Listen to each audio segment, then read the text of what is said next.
Okay, problem 8C, third graphing one. Ready? So, first off, we have two transformations here. We have that 4 and that minus pi over 2.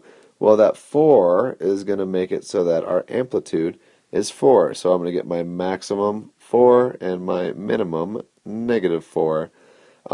Period is going to be a normal 2 pi because I don't have any coefficient on my x term, so it's just like normal.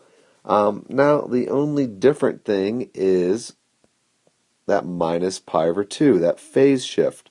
So that would be like saying, hey, take the graph of 4 cosine x and shift it to the right by a factor of pi over 2. So let's start going through this like we normally would.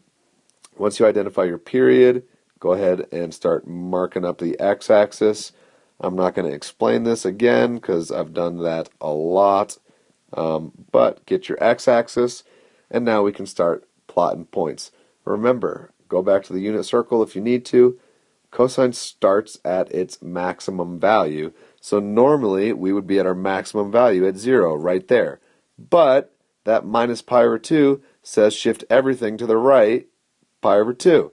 So my maximum is now going to be right there. So we heat. Okay, so normally a quarter of the way through my cycle, cosine is 0. So just keep following this pattern. My next point has to be 0. Go another quarter turn, cosine has to be at its minimum value. Boom. Go another quarter turn, cosine is 0 again.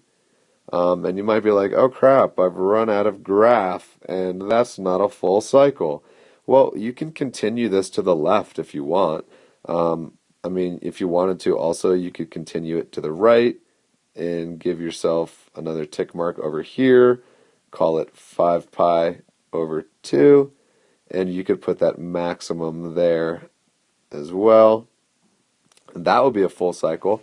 Or you could continue the graph back the other way. Oh, hey, look at that. That looks awfully like a sine graph. It's almost kind of like saying that sine of theta equals cosine of 90 minus theta. Weird theme that we keep seeing.